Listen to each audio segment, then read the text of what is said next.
if you want a decent work-life balance, what you need is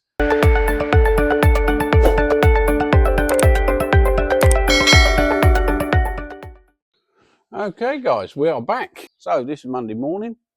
We come back off holiday yesterday, about 10 o'clock, got back home, sorted myself out, done a few bits. Coming early this morning, and I don't really know why, because I don't know what's going on. You know, if you want a decent work-life balance, what you need is somebody who doesn't phone you 20 times to ask every little job what's going on, give you any issues.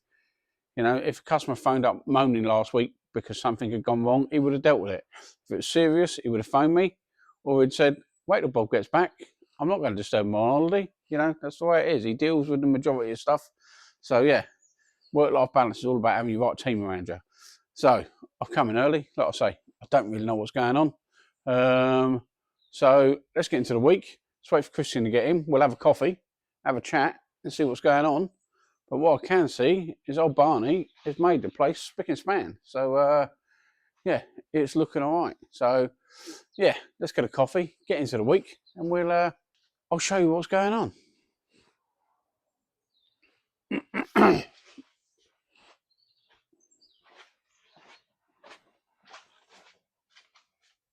So this is the first job we need to get into. This one come in, a lot of people mentioned on the channel, what's going on with the paving van? Is it fixed? Blah, blah, blah. This one come in non-start. Parked up on a Friday, went back to it on a Monday, non-start, not sure what was going on. No codes in anything, no mobiliser codes, no DPF issues, no AdBlue faults, anything like that. It has been in some sort of accident at some point, but it was running all okay. So any impact sensors and anything, you know, he's had it for a couple of years, so we can't see anything on that side of it being done. He thought he'd seen some sort of rats or something getting in there. Or he'd had somebody out to have a look who might have seen someone get nibbled or something like that. So weren't really sure. So we had a software update done on the engine ECU. We'd done that remotely for a friend of mine up in Dartford.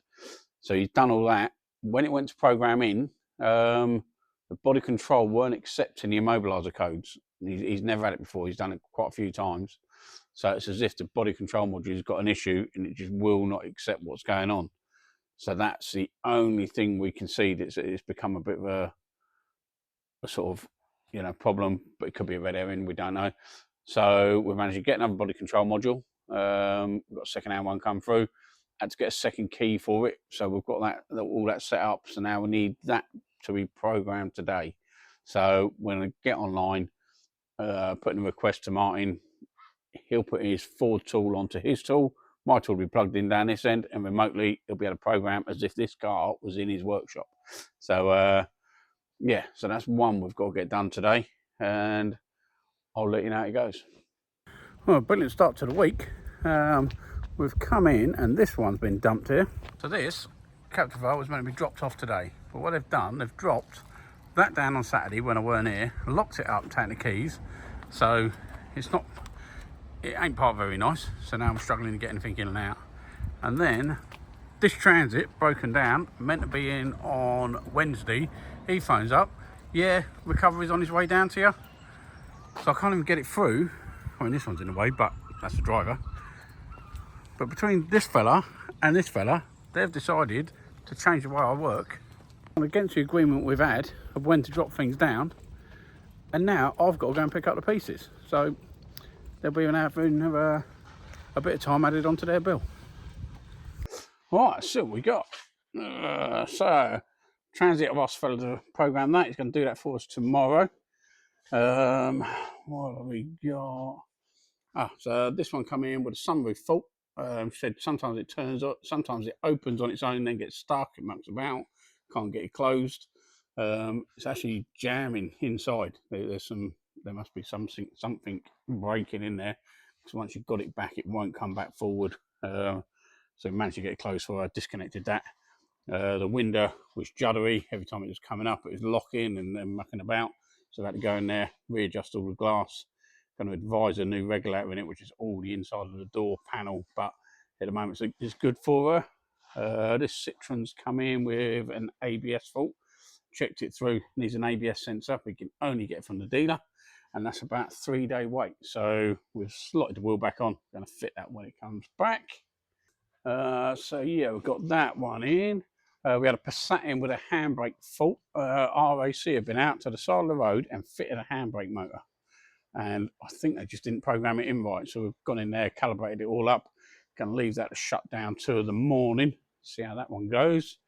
This BMW 1 Series, I think it's 1 Series, that had a lighting fault. They have like a major issue with body control modules on them, or footwell modules they call them. You get any short circuits, anything like that, bulbs failing, and lots of people putting them in and out there. After a certain amount of time, it shuts down and won't allow it to come back on. So you have to go in, reprogram it, muck about, or send the module away for repair, whatever you need to do. So that's what we were suspecting. Gone right the way through it. Actually found corrosion inside the control module. So that's not really repairable. It's gone too far. So we've ordered one of them in. This could come in last week. It is showing up a fault for turbo, pressure sensors, and the actuator sort of position sensor. But looking through live data, the only thing that's not working on it is the actual DPF pressure sensor. So we've just pulled it off, but we've got nothing coming out of the pipes. Actually, nothing coming from the exhaust itself. So we're going to block the back of the exhaust, make sure we are getting something out to see if yeah, we've got blocked pipes or something, or whether it's a sensor mucking about. So yeah, we're on to that one. This Mini, that's coming. It's actually in for Wednesday, but we've got a spare hour tonight to have a look at it. Got all sorts of faults on these buttons. So problem is, so the radio buttons aren't working, and although the bottom buttons, the aircon and the fan controller, that's all working, showing it's working, showing you turn it on, but the car's not activating the aircon, it's not activating the fan speed correctly. So whether that's we can activate it ourselves, so I'm pretty sure we've got an issue going on with all that lot, but to get that out, it's stripped most of the dash out. So Chris is going to go and put that in the corner and have a play. What else has been in? The Cougar, what was in last week. Well, that's been a couple of weeks now. We had a rear body control module fault on it, or the KVM. Had that sent away, cloned, put it back in, programmed it in, and she's a runner. So our customer's on his way to pick that one up. Had a couple more go out as well. The Golf airbag module has been sent away for repair. And obviously, we've got them 2 down there. The stupid Kia or whatever it is. No, Chevy. That was the one parked in the way by the recovery people. They just stuffed it there. And transit down the end. So we're going to get some cars moved around. And then, yeah, finish up some. But yeah, it's looking pretty sweet, I think. But I don't think we've got anything left down the end. No, I've got nothing down the end. So these are all the cars we've got going on. So yeah, let's get some more finished up. I'll see how we go on them. We've got this Q7 in today. We had it in about 2 years ago. Somebody had fitted a throttle pedal on it, brand new throttle pedal. And we found there was a fault between there and the engine ECU up here. It's got a little bit of water, but it's tucked under there. While we was testing it, I'm sure we had a voltage here and we didn't have it down at the pedal. Then literally during testing, we thought it was going to be a fault behind the dash. It just started working. And we couldn't get the fault for a couple of days. So said to the customer, just try it, see how it goes. It lasted a couple of years. And now it's come back with very similar fault. Now, if we'd have kept all the details from this vehicle, we'd have known exactly where to start from instead of just trying to remember. But if I'd have kept all the details for every test I've done on every car what I've done on the last 18 years, I probably only got 2/3 of the work done. So possibly you get the odd one where you have to remember or retest. If this would have come back a couple of weeks later, I'd have remembered it. So was it worth me doing all the writing down and keeping notes of absolutely everything? Or do you just take it when things happen, you have to retest? I don't know. But I know that's the way I do it. So, right, so we're going to, that one's already stripped out. We're going to start doing some testing on that. Got this Peugeot in, it's got an aircon fault, just about to get into that one. Christian's had to strip all this BMW out for this radio fault. As you can see, it ain't a small job. So the radio buttons had a fault on it. We've done that, but the aircon and the fan speed controller has got a fault on it, which we suspected it could be talking through the same way, but they're giving out a signal to a certain amount of things, but not giving a full signal. So we can activate the aircon, can activate the fan. So they're definitely working. The circuits are okay, but it's not being told what to do. So we're just running through that bit. This Cougar's one with a turbo actuator fault coming up on it, and we noticed that the DPF pressure sensor wasn't working on it. Done some tests. Yeah, it was just sat at 0. The pressures are good. So I've actually got one of them myself. So I've quickly flipped the sensor over. That's reading okay. I've road tested it. All seems good. So I'm going to road test that one again in the morning.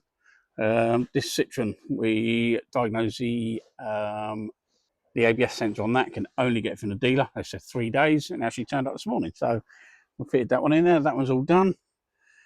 I've had this one in coming a couple of weeks ago with a fan controller issue on it. They paid the 2-hour deposit, come in, the fault wasn't there, cleared it, couldn't get it back. It took about 3 weeks to come back, and it just says low speed fan, and there is a module in between the ECU and the actual fan.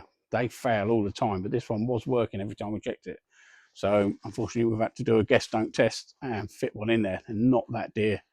And because it's so intermittent every few weeks, we're never going to be able to find it. So that's either going to rule it out or, confirm that it's not that. So this Transit, we had all the body control module programmed in this morning. So it's a second-hand body control module, because we're still not sure whether that's going to fix it or not. So the second-hand control module, that's been programmed. It needs 2 keys to be able to program in.